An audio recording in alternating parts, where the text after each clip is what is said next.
Yo guys, what's up? An amazing game here between Kaho and Lianpia. Let me tell you a little bit about both players. Lianpia, aka Lin, is the highest prize money winning orc in Warcraft 3 ever. And I know maybe you're thinking, what about you? First of all, Lin has been competing for longer and we've won other things. We're both very good, obviously. I've always looked up to him and his level. We've played against each other a lot. We recently... I recently looked at our score against each other, and it must be something like 20-20. So we played each other lots. We have great respect for each other. I love the guy. And, well, he has the most prize money on the list. It is what it is, you know? And then Kaho was actually not yet born when Warcraft 3 came out. That just blows my mind. It doesn't make me feel old at all, because, you know, I'm not old. I'm super young. But he was not born when the game came out. The guy is really young and very good.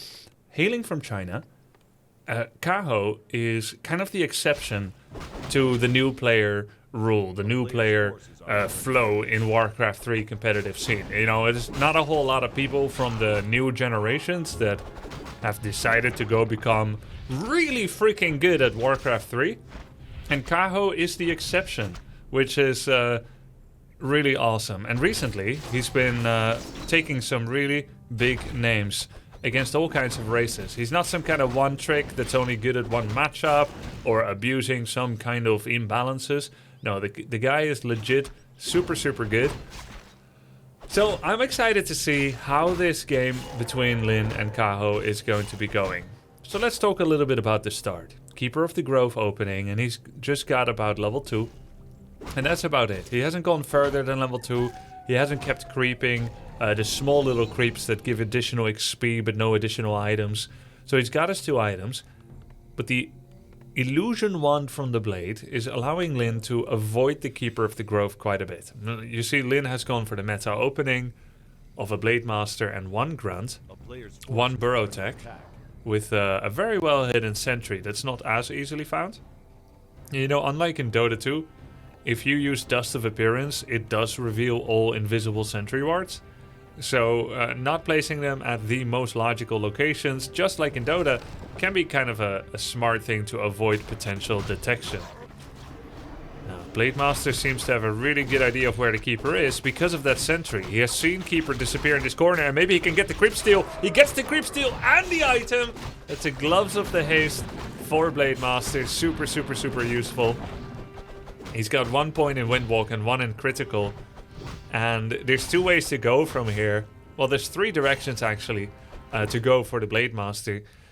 One is you want a little bit of reconnaissance, scouting. You want to see what the Night Elf is going for. These days, especially on a map like Lost Refuge, Druids of the Talon strategy has re-entered the meta. Therefore, if you scout and you don't see a Hunter's Hall, that would be a confirmation of. But also, it's so meta that you barely need to scout for it at all. The value of a surprise Hunter Soul into Dryads or Bears is probably lower than the synergy you get on the map for it. And if that was confusing, even though you may surprise someone with Dryads or Bears on this map, the value of talents is higher than the level of surprise. Once it gets to that tipping point, it is perfectly fine for a player to continually not scout, simply prepare for the most logical thing, which is talents, and then you don't need Windwalk level 2 when your blade becomes level 3, because you don't need that level of scouting. Windwalk level 3 takes about twice as long duration as level 1, you see. It gives twice as much time to scout invisibly, and you also get movement speed buff of 40% instead of 10. So you can cover a lot more area.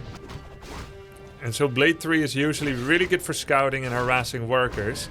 But when you see how Kaho built his base, 4 Moonwells, Altar, and then Ancient of Wonders in the middle, which is like the portcullis of the Mott and Bailey, then you can't even get in that far. So you won't be able to harass Wisps at all.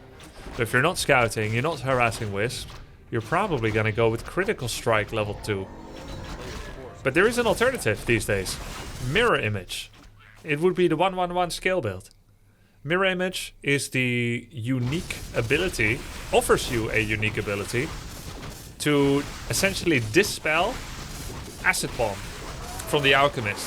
Everything else does not dispel it. It even continues ticking its duration under Invulnerability Potion, even though, you know, you may be able to outlast the rest of the duration of Acid Bomb. I think it's going to be crit, probably. Oh, it is Windwalk. Okay, so Scouting, Creep Stealing, a little bit of bonus damage. There is also no Alchemist Second. And Alchemist Second is really much more suitable for Mass Tier 1. As I said, Talents are meta. Nice steal. Doesn't get the item, though. Kaho picked up its own greater healing, but the... Actually, hold on a second. Let me rewind this for a second. He didn't steal anything. Wait, he did. The overlay... Oh, okay, he did. Yeah, my bad. Okay, yeah, so the Blade Master did steal the XP and the gold. It's about, I don't know, 20 gold, 15 gold, something like that. Took the experience, took it away. Greater heal went to Kaho. This might be from the race war, yeah. Twitch didn't allow race war. We like race wars in Warcraft 3. But anyway, there's a reason most game devs say factions these days. Species, teams, classes, not races. You know, I never thought it was weird because I, you know, grew up with Warcraft and games that say races and stuff. But yeah, anyway, in these days.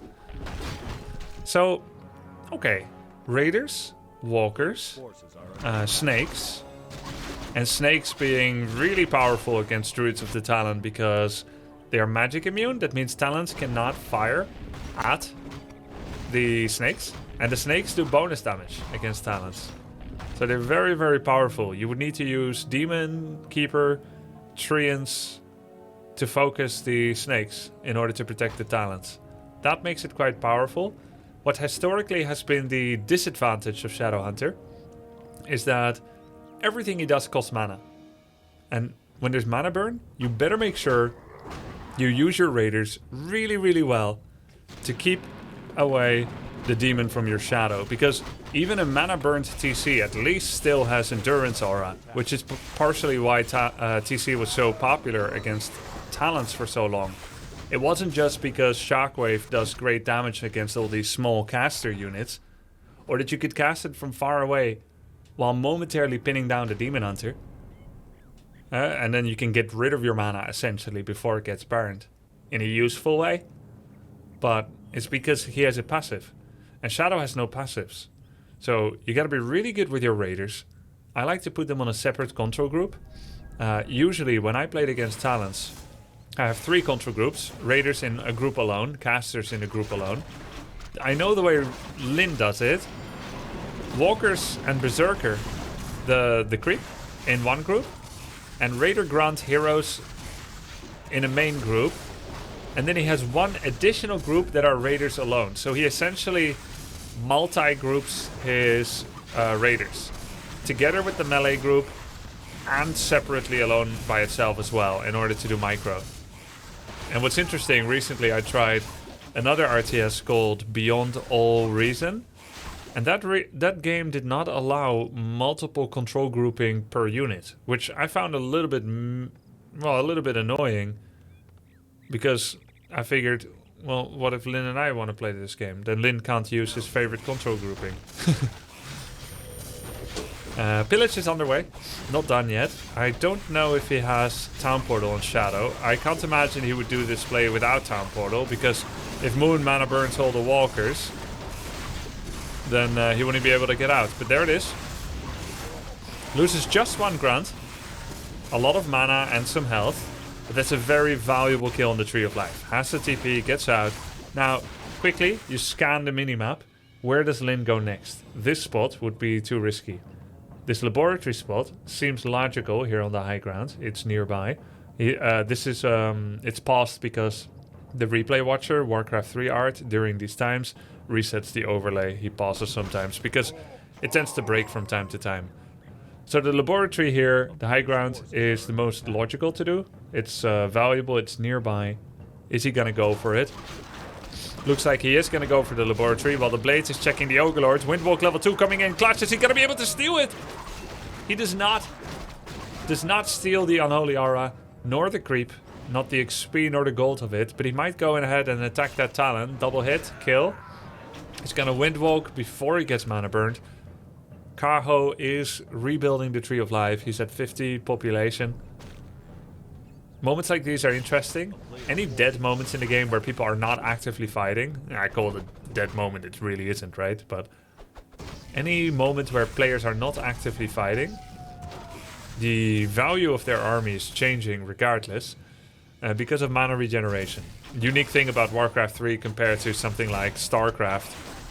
Your army changes in strength simply by doing nothing. If it's damaged, it's getting more healthy. If it has non-max mana, it's getting more mana. But it's the Night Elf player that enjoys that a little bit more generally, since they have more mana units. You've got maybe 5, 3 walkers and 2 heroes. The Night Elf has 15. All the talents and the heroes. So while Orc does gain pillage value from doing hit and runs, the Night Elf is going to make sure that he has 2 Cyclones per talent. Gonna be a TP back. He pillages and kills the Ancient of War. He's cancelled the Tree of Life. Lyn has 56 population. I remember my golden rule of thumb was you need 5 to 10 population more than the Night Elf army to stand a chance when you're fighting against Talons. 56 is borderline. I don't like the position much. I don't think he can attack into Kaho. Kaho is well leveled. 332. Steals the Ogre Mauler. That's pretty sweet. But the position here is just atrocious. The one advantage Shadowhunter does have over TC. Shadow likes entrenchment fighting a little bit more than TC. TC wants an explosive, bursty fight. But Shadowhunter can have up to 6 Serpent Wards at the same time. So entrenching yourself in a position, even if you are forced to move straight into someone in this waiting game, this Western shootout, this game of chicken, at the very least, you're playing snake after snake. And that's better than when you are with TC, where a position like this would procure terrible shockwaves. Notice the Raider movement. Flanking up top, taking down the most exposed talents together like a wolf pack. Picking off the weak buffalo off the party. But the Raiders are dropping low. There's a lot of Cyclones, a lot of Entangles. Lyn does a good initial job of saving his Raiders, but they go back into the fight with almost no life, and I can't believe they haven't been taken down yet. There we go, there's the double kill from the Keeper of the Grove on the Raiders. That's the 5th Raider going down. 44 population against 44 from Kaho. A big win for Kaho. He did lose the Goblin Tinker, but he still has a lot of mana on his talents.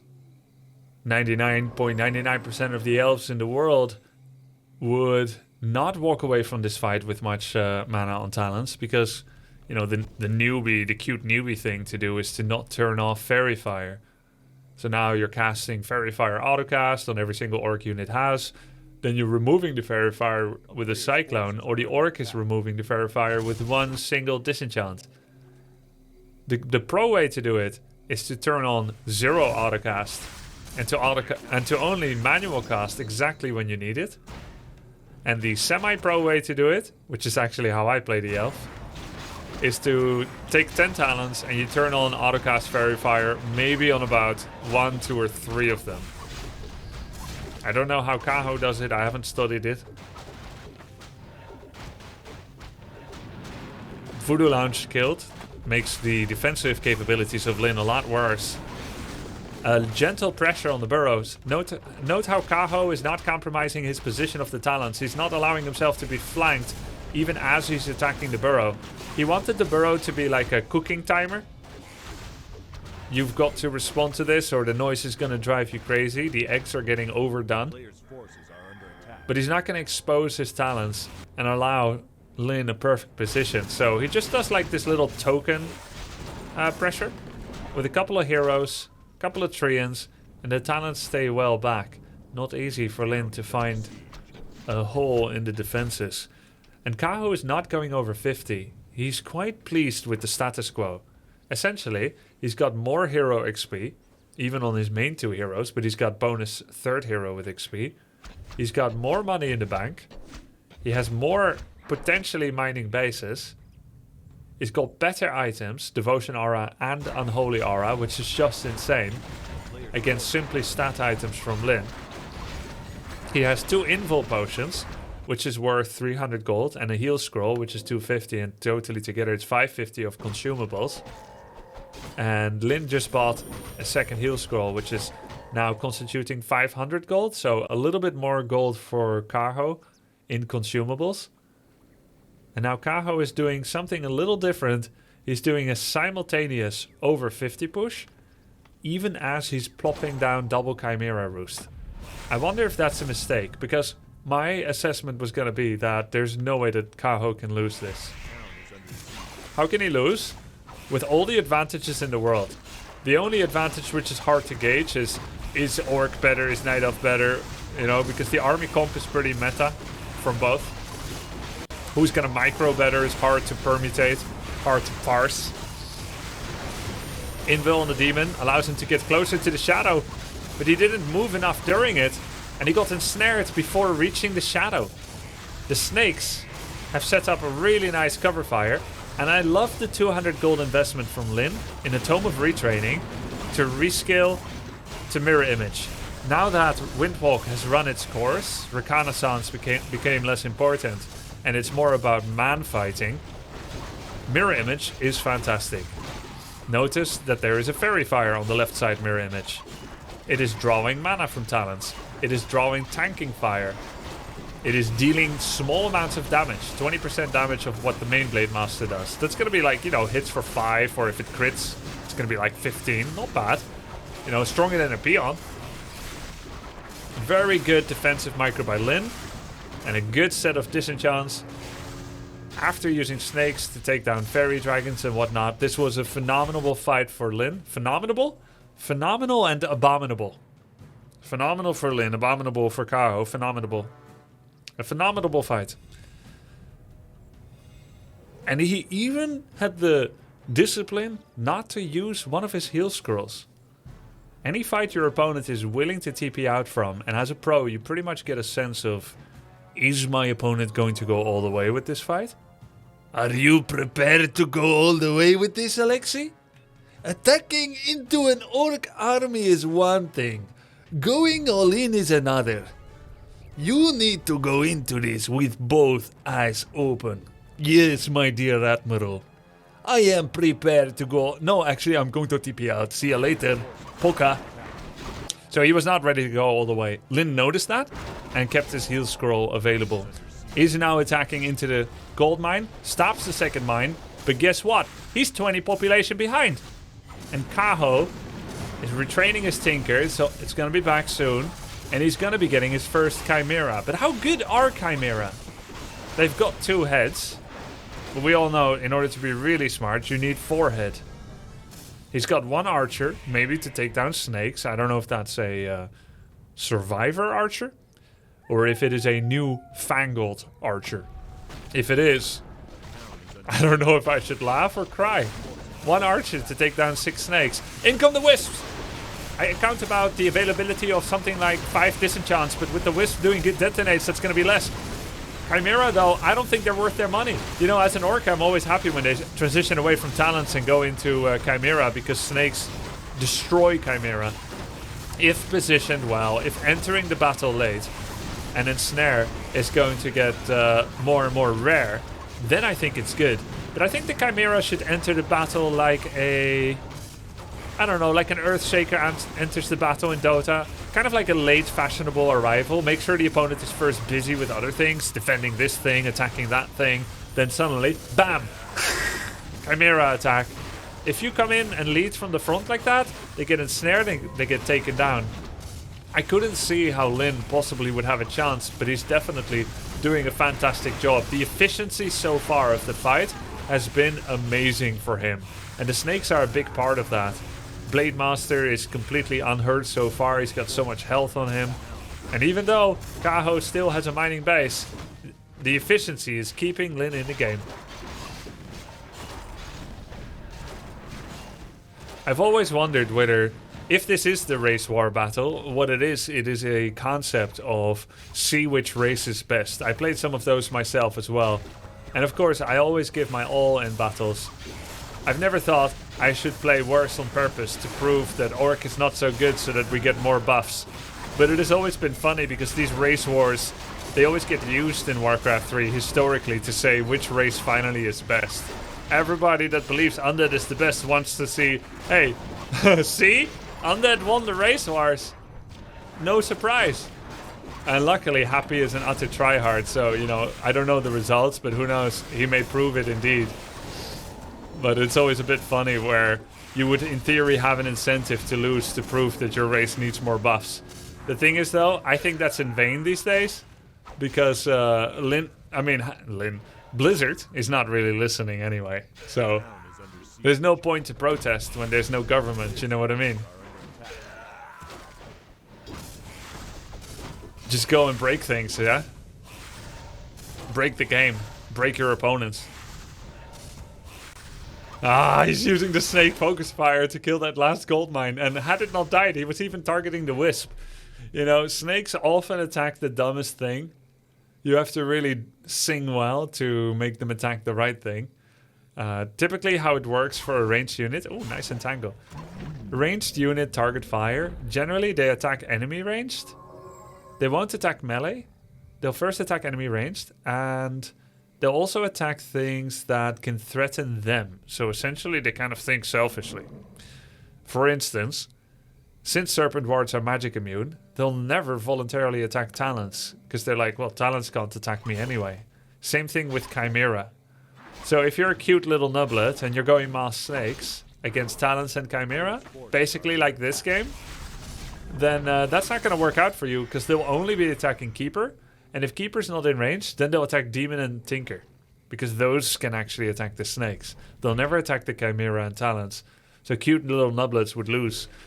Double mana pot on the Shadow Hunter. He's going to be able to give one to Blade if he wants to go with Blade Storm. Honestly, I feel like Blade Storm is often a waste of mana, and it would be better for him to skill Mirror Image level 3. But let's see what he's going to do. The full inventory tells me that most likely he's not going to muck around with inventory once and if he gets level 6 on the Blade, so I think he's just going to go Mirror Image.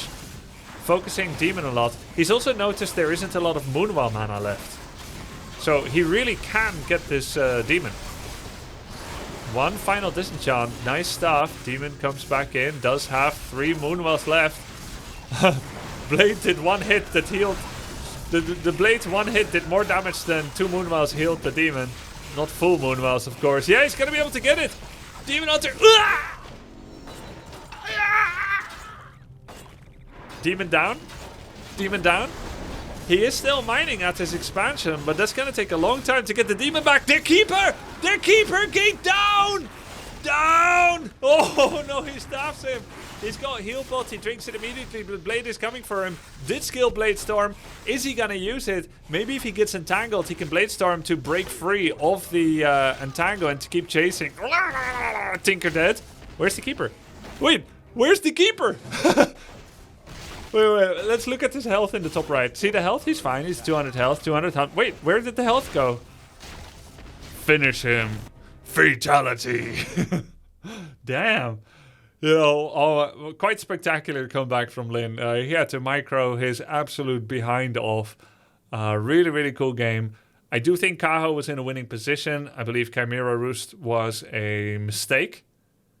If he just keeps making talents, and we're talking like, you know, 70 population talents, of which maybe 6 fairy dragons, then I think he'll be in a better spot, most likely. You can even sometimes switch into bears, which is about as expensive as Chimera, but it does a little bit more maybe because it offers you rejuvenation. Also kind of a risky play. We're talking about a man that had a expansion advantage, a consumable advantage, and a hero level advantage, and a money advantage. And that's a typical Night Elf thing. You have 4 advantages in the game. What do? Do you capitalize on them? No. You want a 5th advantage. Does Night Elf greed know no limits? You want a 5th advantage? You also want a new unit type? Come on, bro. Yeah, that's so Night Elf. Can you imagine an orc that has an expansion against elf, more money, more consumables, more hero levels? Elf is about to attack and the orc is like, let's take to tier 3 and get torrents? Hell no. Hell no. So anyway, really, really good game between them. I hope you enjoyed the cast and I'll see you next cast and next gameplay here on Follow Grubby. Thanks for watching. Sub to the grub. Cheers.